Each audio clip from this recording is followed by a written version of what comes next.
Hello दोस्तों, मेरा नाम कौशल कुमार। तो मैं अब स्टार्ट करता हूँ आगे, जहाँ तक वेक्टर पढ़ लिए थे उसके आगे का। तो हमने वेक्टर एडिशन पढ़ लिया था, वेक्टर सब्सट्रैक्शन पढ़ लिया था। अब उसके पे बेस्ड एक दो क्वेश्चन कर लेते हैं, इसके बाद हम वेक्टर का मल्टीप्लिकेशन पढ़ेंगे। तो पहला क्वेश्चन है हमारा, पहला क्वेश्चन है कि फाइंड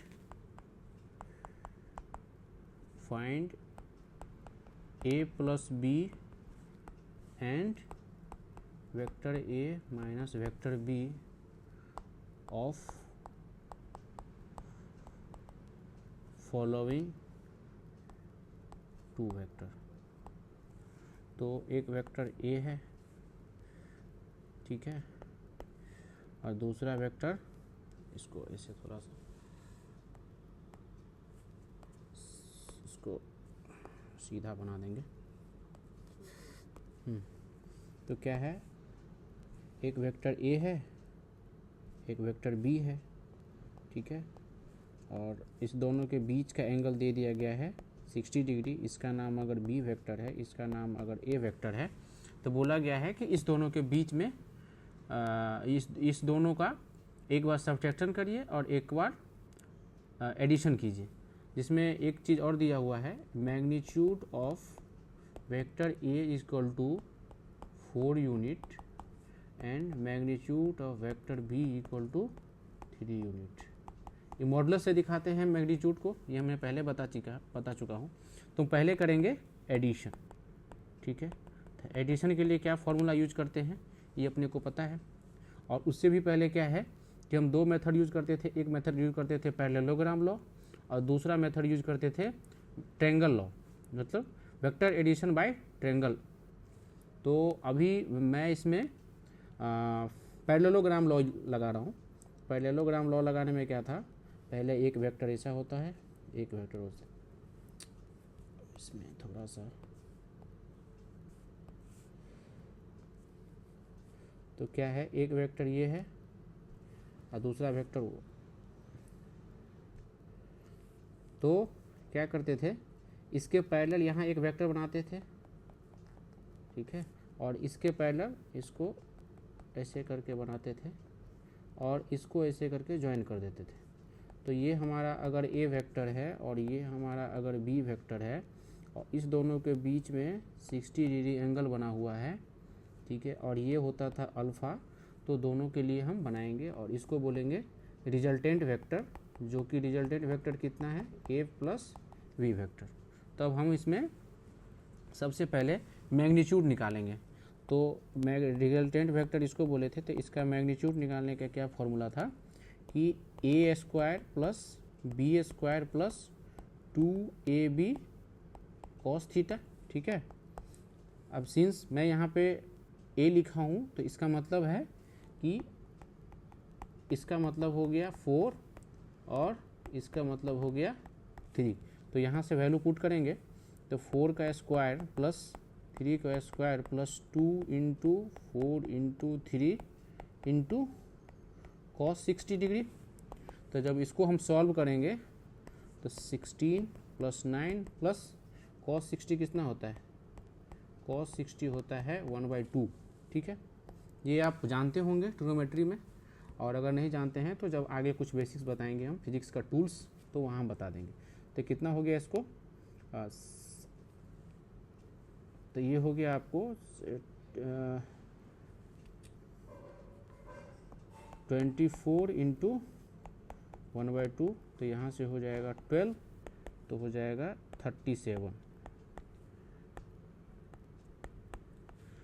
ये हो गया आपका मैग्नीट्यूड, यूनिट डाल देंगे, ठीक है। ये हो गया मैग्नीट्यूड। अब अल्फ़ा का वैल्यू निकालना है, तो 10 अल्फ़ा कैसे निकालते थे, तो beta of sine theta divided by a plus b cos theta. अब किसको b लेंगे, किसको a लेंगे और किसके साथ ये अल्फ़ा बनेगा, ये हम पहले बता दिए थे कि अगर रिजल्टेंट वेक्टर ये है r है, इसका एंगल हमें निकालना है a वेक्टर के साथ। तो इसमें जब फॉर्मूला लगाएंगे तो a सेपरेट रहेगा यहाँ पे जिसके साथ ये डायरेक्टली एंगल हम नहीं बना रहे हैं उसको हम लिखेंगे कंपोनेंट के फॉर्म में। याद करने के लिए समझाए थे कि ए जिसके साथ बना रहा है वो लिखेंगे, प्लस जिसके साथ नहीं बना रहा है उसका कॉस नीचे और साइन ऊपर। तो यहाँ जब वैल्यू पुट करेंगे तो साइन का बी का वैल्यू कितना था 3 इंटू साइन 60 डिग्री। तो साइन 60 डिग्री कितना होता है, साइन 60 डिग्री होता है √3/2। तो यहाँ से ये वैल्यू डाल देंगे, ये 4 है प्लस 3 है, कॉस 60 हो जाएगा। तो यहाँ से जब सारा वैल्यू पुट करके डालेंगे, आप कैलकुलेशन कर लेना, तो यहाँ से वैल्यू आता है 0.472 मीन्स 10 अल्फ़ा इक्वल टू 0.7। तो अल्फ़ा का वैल्यू जब निकालेंगे तो अल्फ़ा निकल जाएगा 10 इनवर्स 0.472 और ये अप्रॉक्सीमेटली आता है 25.3 डिग्री। ठीक है, तो ये 25 डिग्री किसके साथ हो जाएगा, विथ ए वेक्टर। ठीक है, समझ में आ गया। चलिए अब ये हो गया हमारा एडिशन। तो मैग्नीट्यूड पता चल गया, तो मैग्नीट्यूड है √37 यूनिट और एंगल हो गया 25। ठीक है, अब इसी में दूसरा क्या है, सब्ट्रैक्शन करना है। तो अब हमें निकालना है a माइनस बी वेक्टर। तो a वेक्टर अगर ऐसा था और b वेक्टर अगर ऐसा था, ठीक है, और 60 डिग्री था, इसका वैल्यू अगर a था, ये b था, तो यहाँ से क्या करेंगे, हम b को पहले रिवर्स कर देंगे। ठीक है, b को रिवर्स कर देंगे और जैसे इसको दो तरीके से कर सकते हैं। इसको मैं ऐसे भी लिखता हूँ, a वेक्टर प्लस और माइनस b वेक्टर, ऐसे लिख सकते हैं, कोई दिक्कत नहीं है। ठीक है, तो इसके लिए क्या करेंगे, इसको पहले रिवर्स कर देंगे। तो रिवर्स कर देंगे तो ये मान के चलेंगे ये b हो गया, इसको डायरेक्टली c भी बोल सकते हैं। ठीक है, तो यहाँ से अब हमारे लिए एक फ्रेश हो गया c वेक्टर और a वेक्टर। अब इस दोनों के बीच एंगल पता करेंगे कितना है।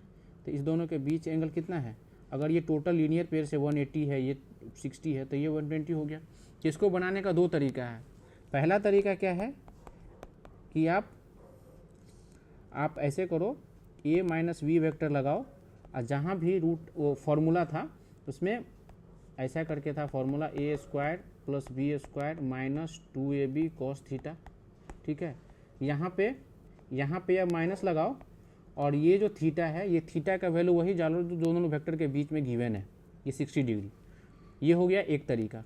और दूसरा तरीका क्या है, दूसरा तरीका है आप ऐसे करके ऐसे लिख दो और इसको बोल दो सी वेक्टर और ए वेक्टर प्लस सी वेक्टर निकालो। अब इस केस में जब बनाएंगे तो इस वेक्टर में थीटा डैश मान लेते हैं, तो थीटा डैश का वैल्यू हो जाएगा 120। ठीक है, और जब यहाँ पे 120 डालोगे, आप जब यहाँ पे 120 डालोगे तो क्या होगा, ये कॉस 120 मीन्स ये सेकंड क्वाड्रेंट में चला जा रहा है। अब सेकंड क्वाड्रेंट में कॉस क्या होता है, निगेटिव होता है, तो ये निगेटिव क्वांटिटी दे देगा, निगेटिव यहाँ आकर के ट्रांसफर हो जाएगा, तो फिर बाद में सेम ही हो जाएगा। तो कहने का मतलब क्या है, दोनों तरीके में से किसी भी तरीके से बनाएंगे रिजल्ट हमेशा हमें सेम आने वाला है। तो मैं क्या कर रहा हूँ, मैं चूँकि ये फार्मूला लिखवाया था तो मैं इसी मेथड से जाता हूँ, बट आप बनाने के लिए इससे भी बना सकते हैं। तो मैं सीधा क्या करता हूँ, वेक्टर का रिजल्टेंट निकालता हूँ, इसको मैं आर डैश मान लेता हूँ। ठीक है, वो आर था, ये आर डैश, क्योंकि दोनों डिफरेंट होगा। तब इसमें a²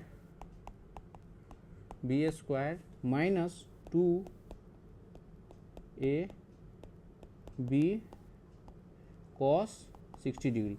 तो यहाँ मैग्नीट्यूड क्या होगा, तो ये हो जाएगा 4² प्लस 3² माइनस 2 इंटू 4 इंटू 3 और कॉस 60 तो 1 हो जाएगा। ठीक है, जब कॉस 60 यहाँ भी 1 हो जाएगा, तो इसको जब कट हो जाएगा 12, तो 16 प्लस 9 माइनस 12 तो 25 13, तो ये हो जाएगा यूनिट √13 यूनिट। ये हो गया। अगर इसको डैश मानेंगे तो ए वेक्टर और बी वेक्टर के बीच में, तो इसका मैग्नीट्यूड कितना होगा, √13 यूनिट हो गया। ठीक है, अब फिर हमको एंगल मानना है, तो इसमें एंगल सपोज उसमें अल्फ़ा था, इसमें मैं बीटा मान लेता हूँ, एंगल का नाम कुछ भी ले सकते हैं सब, तब एंगल बीटा हो गया। अब फिर से इसमें देखेंगे किसके किसके बीच में एंगल बन रहा है, तो यहाँ से देखेंगे ऐसे निकलेगा। जब इसको ऐसे करके बनाएंगे, यहाँ भी लगाएंगे पैरेललोग्राम, तो यहाँ से ये रिजल्टेंट निकलेगा, तो ये वैल्यू निकलेगा, या फिर मैं फ्रेश बना ही देता हूँ। तो फॉर्मूला कुछ भी लगाएंगे, रिजल्टेंट वेक्टर का डायरेक्शन सेम ही रहेगा। अब अगर ये ए है और इसको मैं सी बोला था, तब क्या करेंगे, इसके पैरेलल एक यहाँ से ड्रॉ करेंगे, एग्जैक्ट नहीं बन पा रहा है, और इसके पैरेलल यहाँ बनाएंगे, ठीक है, और इस दोनों को मिला देंगे, ये हो गया हमारा आर डैश। अब इसमें हमको एंगल इसका निकालना है, इसको मैं बीटा मान लिया, इसके साथ भी निकाल सकते हैं, बट इसके साथ निकालेंगे तो ये ए वेक्टर है और ये माइनस बी वेक्टर है, या फिर इसको सी वेक्टर भी बोल सकते हैं। तो यहाँ से अगर हम टेन बीटा निकालने जाएंगे, यहाँ से जब हम टेन बीटा निकालेंगे तो वैल्यू पुट करेंगे 3 into sine 60 divided by 4 minus 3 cos 60, ठीक है। अब यहाँ से जब सॉल्व करके देखेंगे तो यहाँ वैल्यू आएगा 1.0, और फिर बीटा वैल्यू निकालेंगे तो 10 इनवर्स 1.04, तो इसका वैल्यू आ जाएगा 46.1 डिग्री। तो किसके साथ, ये वेक्टर ए के साथ, ठीक है। यहाँ से दोनों से मिल गया, तब वेक्टर ए और बी का जब प्रोडक्ट सबट्रैक्ट करेंगे तो √13 यूनिट वैल्यू आ गया मैग्नीट्यूड का, और इसका जब एंगल देखेंगे तो कितना आ गया 46.1 डिग्री विथ वेक्टर ए, ठीक है। यहाँ से दो चीज़ समझ में आ गया, दो क्वेश्चन बना लिए हम, वेक्टर एडिशन हो गया और वेक्टर सब्सट्रैक्शन हो गया, ठीक है। अब आगे कुछ कॉन्सेप्ट पढ़ लेते हैं। कॉन्सेप्ट में रिजोल्यूशन ऑफ वेक्टर थोड़ा सा बताया था, उसका रिजोल्यूशन ऑफ वेक्टर बता दिया था, उसका मैं कंपोनेंट कैसे लिखते हैं वो थोड़ा सा समझाना चाहता हूँ कि कंपोनेंट ऑफ वेक्टर कैसे लिखते हैं, ठीक है। तो कंपोनेंट ऑफ वेक्टर्स, तो कंपोनेंट ऑफ वेक्टर कैसे है, सपोज कोई वेक्टर है, ठीक है, ये वेक्टर है और ये एक्स एक्सिस के साथ, ये एक्स एक्सिस के साथ कोई एंगल बना रही होगी, ठीक है, एक सेकंड, ये एक्स एक्सिस के साथ कोई एंगल बना रही होगी, सपोज ये थीटा एंगल बना रही है, इसको मैं एक्स एक्सिस बोल दिया, तो इसके जस्ट 90 डिग्री पे होगा वाई एक्सिस, ठीक है, तो ये 90 डिग्री होगा, इसके वाई एक्सिस हो जाएगा।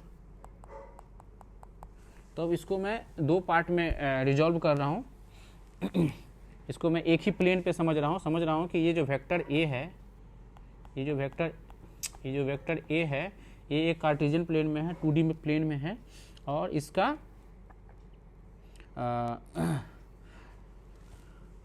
एक्स एक्सिस के साथ थीटा डिग्री है। तब जब इसका एक्स कंपोनेंट पूछा जाएगा, तो एक्स कंपोनेंट कितना होगा, ए बोलिए, या फिर इसका मैं नाम आर वेक्टर डाल देता हूँ, ठीक है, ये बेटर होगा। ये अगर आर वेक्टर है तो इसका वैल्यू, इसका जब कंपोनेंट निकालेंगे तो इसको लिखेंगे आर कॉस थीटा, और आई के साथ लिखेंगे, आई एक्सिस मीन्स ये एक्स एक्सिस के साथ। जब इसका वाई कंपोनेंट निकालेंगे तो लिखेंगे आर साइन थीटा, और इसको लिखेंगे जे कंपोनेंट के साथ, ठीक है। ये हो गया आपका।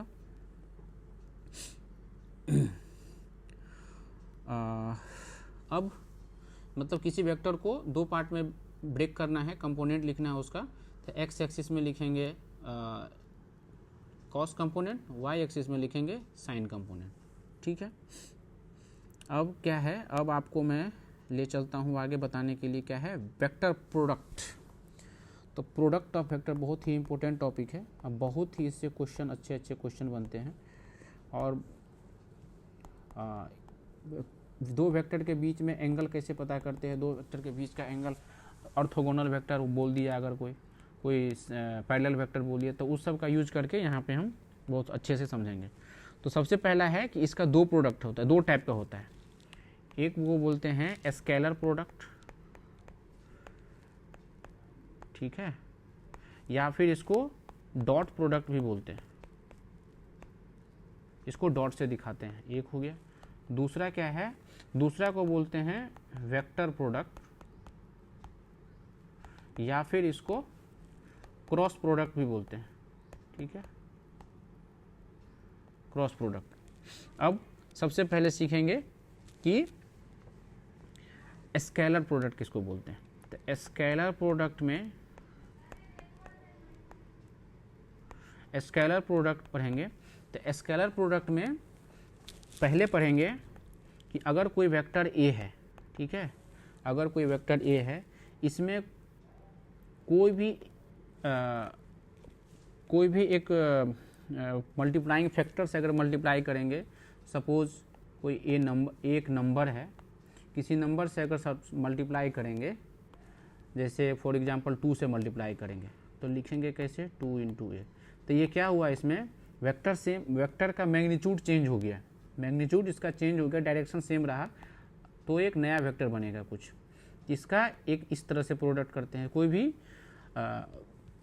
नॉर्मल नंबर से अगर मल्टीप्लाई करना है तो उसमें कोई चेंज नहीं होगा, बस उसका मैग्नीट्यूड चेंज होगा, और ये रहेगा वेक्टर क्वांटिटी ही, ठीक है। ये हो गया स्केलर का एक। इसमें दूसरा चीज़ क्या है, दो वेक्टर क्वांटिटी पकड़ेंगे, ए वेक्टर पकड़ेंगे और वी वेक्टर। अब ये दोनों वेक्टर है, ये भी वेक्टर है, ये भी वेक्टर है। ये वेक्टर नहीं था, 2 एक नॉर्मल क्वांटिटी था, जिसके मैग्नीट्यूड में चेंज करने के लिए इसको यूज करते हैं, तो उससे उसका डायरेक्शन चेंज नहीं होगा। अब ये है दो वेक्टर, तो दो वेक्टर को जब डॉट प्रोडक्ट लेंगे तो इसको डिनोटेड एज लिखेंगे, डिनोटेड एज दिस, ठीक है। ये लास्ट में नहीं होगा, लास्ट में ऐसे में डाल दिया हूँ, उसको दिखाएंगे तो ए ऐसे दिखाएंगे, ठीक है। एंड रीड कैसे करेंगे, read as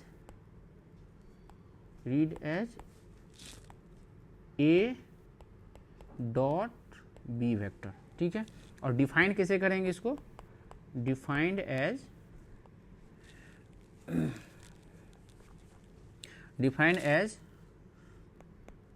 the product of the magnitude of the two vector A and B and the cosine of their included angle थीटा। मैथमेटिकली इसको कैसे डिफाइन करेंगे, तो A dot B equal to A का magnitude into B का magnitude in cos theta, ठीक है। इसमें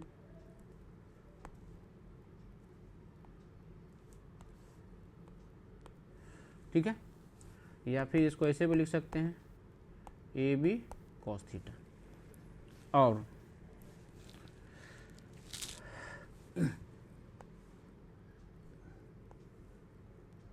अभी हमने क्या बताया था कि एक कंपोनेंट लिखना बताए थे कि कंपोनेंट कैसे लिखते हैं। तो ये वेक्टर अगर आर है, ठीक है, और अगर ये वेक्टर इसके अक्रॉस में अगर लिखना है अपने को, इसके अक्रॉस में अगर लिखना है तो क्या करेंगे, इसका एंगल अगर अल्फ़ा है तो इसको क्या लिखेंगे, इसको क्या लिखेंगे फिर, तो इसको लिखेंगे, इसके अलोंग अगर देखना है मेरे को तो लिखेंगे आर कॉस अल्फ़ा, ठीक है। तो उसी का इसमें यूज करेंगे। तो अगर मान के चलिए कोई ए वेक्टर ये है और बी वेक्टर ये है, ठीक है, और ये ए वेक्टर है और ये बी वेक्टर है, और दोनों के बीच में अगर थीटा है तो A dot B equal to क्या होगा, ए का magnitude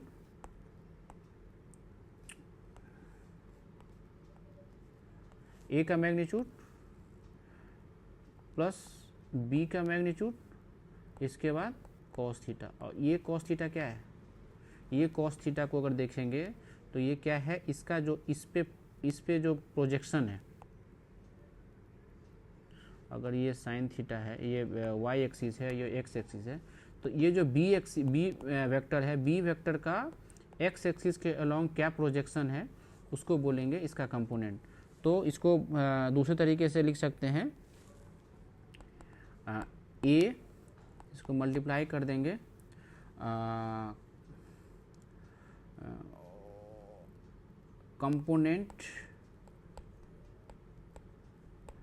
component of B vector on A vector.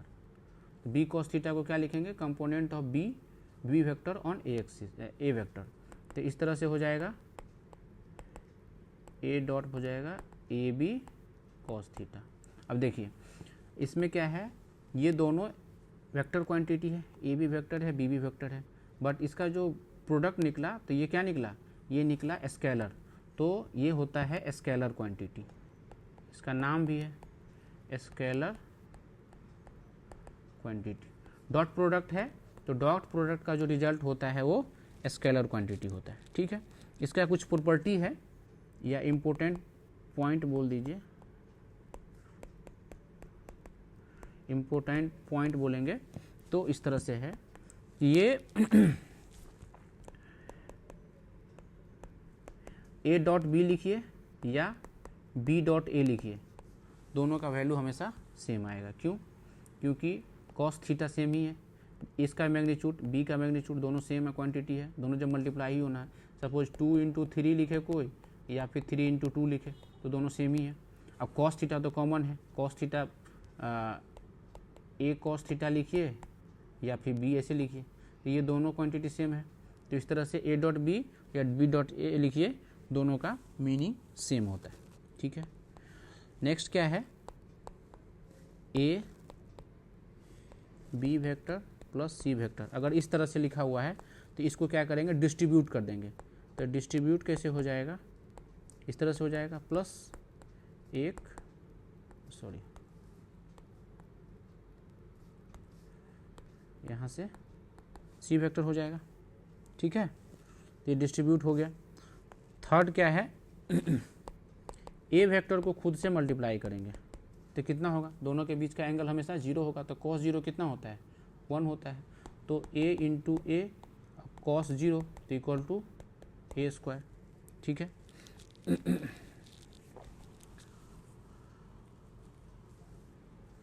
यहाँ पे एलोंग लिख देंगे, एलोंग यहाँ पे कर देंगे along, component of B along A. ठीक है, अब क्या है, अब एक इस तरह से मैं बता देता हूँ, इस तरह से क्या था कि हाँ 3D में अगर बात करेंगे तो एक X axis, Y axis, Z axis. ठीक है, X axis, Y axis, Z axis. तो इस एक्स एक्सिस के अलोंग आई कंपोनेंट लिखते हैं यूनिट वेक्टर में, वाई में जेड लिखते हैं और वाई में जे लिखते हैं और जेड में के लिखते हैं। तो जब आई को आई से मल्टीप्लाई करेंगे, आई वेक्टर को आई से मल्टीप्लाई करेंगे, means multiply means dot product की बात हो रही है अभी, तो उसमें क्या होगा, एंगल 0, तो क्या होगा, आई डॉट आई लिखेंगे तो आई डॉट आई 1 होगा। क्यों, क्योंकि यूनिट वेक्टर है तो 1 इंटू 1 इंटू कॉस 0 तो इक्वल टू इसका वैल्यू कितना आएगा, 1 होगा। उसी तरीके से जे डॉट जे जब लिखेंगे तो उसका भी वैल्यू 1 आएगा, और के डॉट के जब लिखेंगे तो इसका भी वैल्यू 1 आएगा। ठीक है, दूसरा क्या है, अब ये तो सेल्फ के साथ डॉट प्रोडक्ट हो गया, अब क्रॉस करेंगे, दूसरे के साथ करेंगे।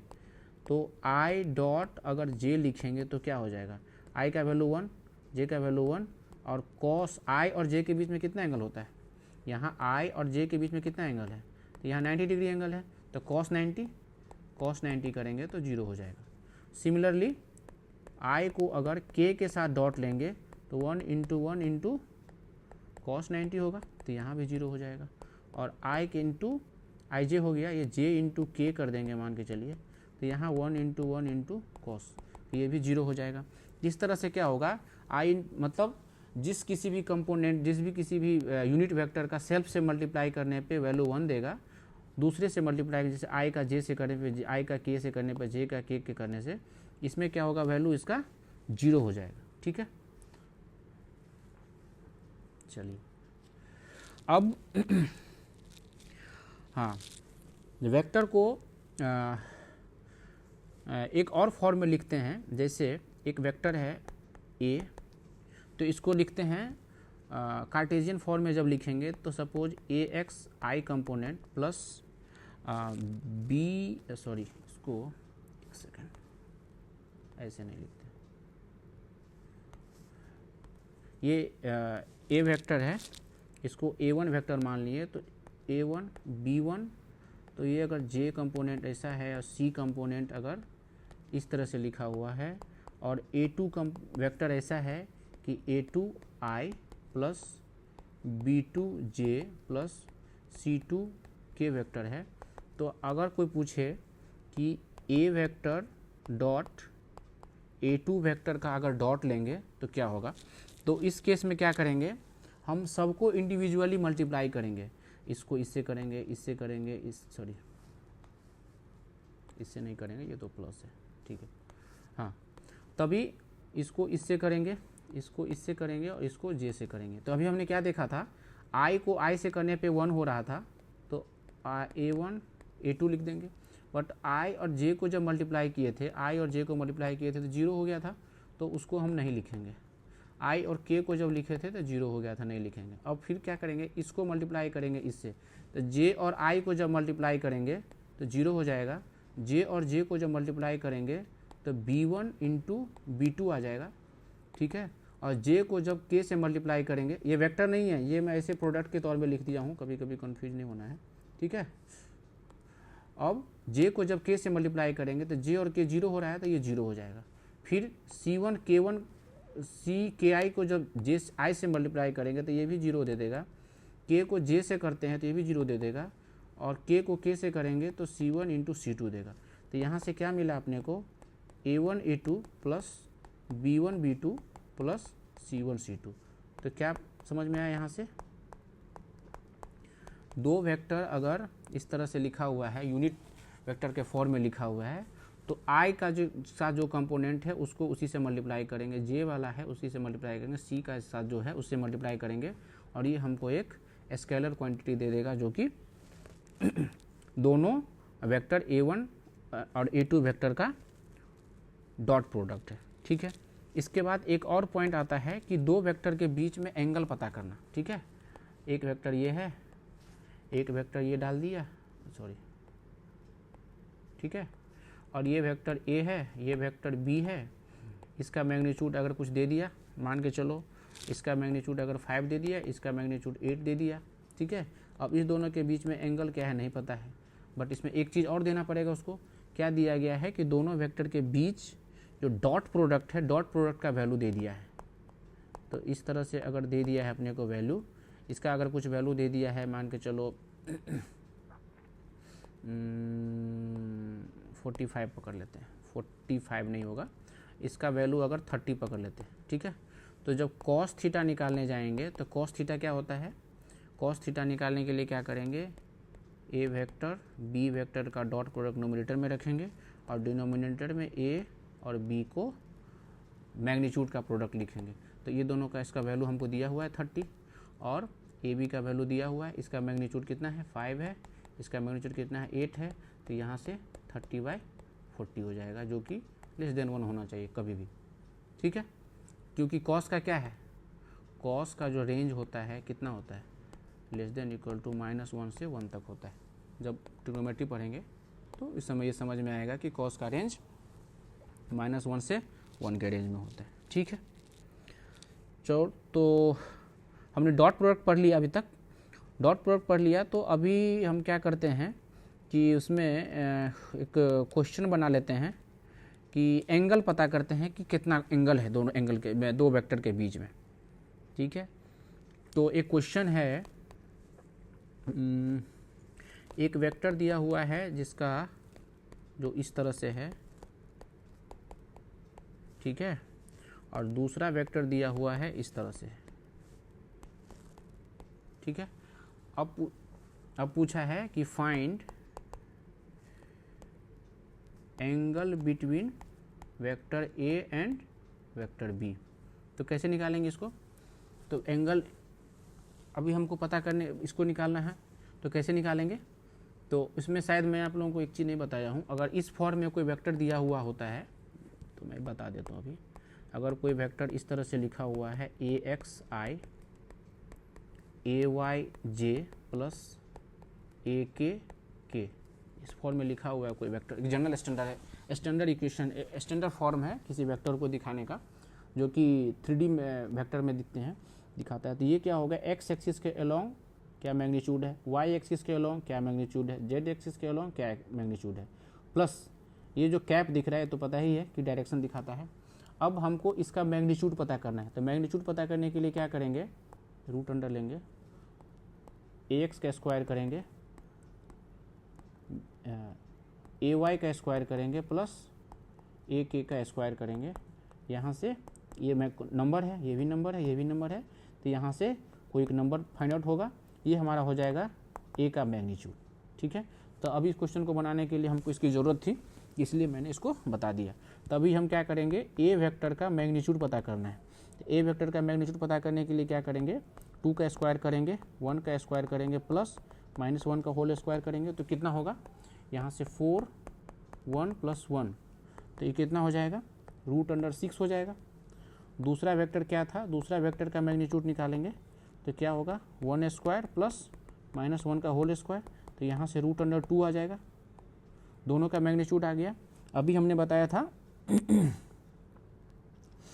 कि दोनों का मैग्नीट्यूड कैसे, और एक तरीका अभी तो सीखे ही, जस्ट सीखे हैं कि A डॉट B अगर देखना है और इस तरीके से लिखा हुआ है तो क्या करेंगे?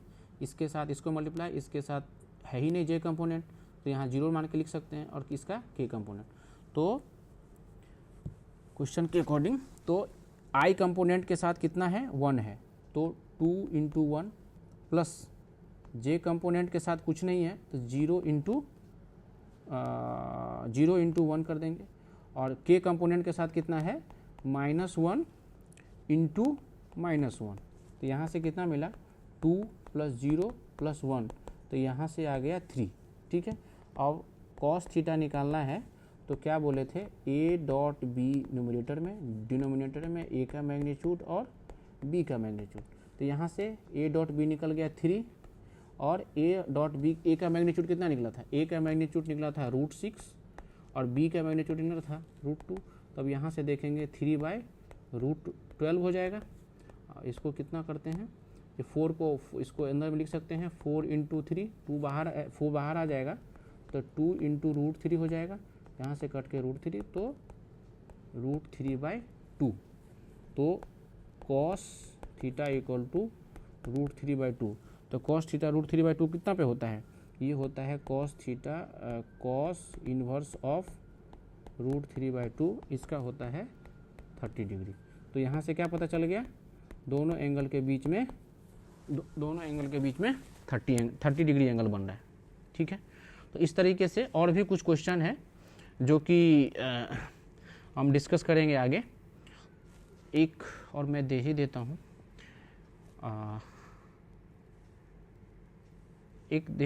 कि क्वेश्चन में बताया गया है, चलो ठीक है, इसको मैं बाद में बताऊंगा।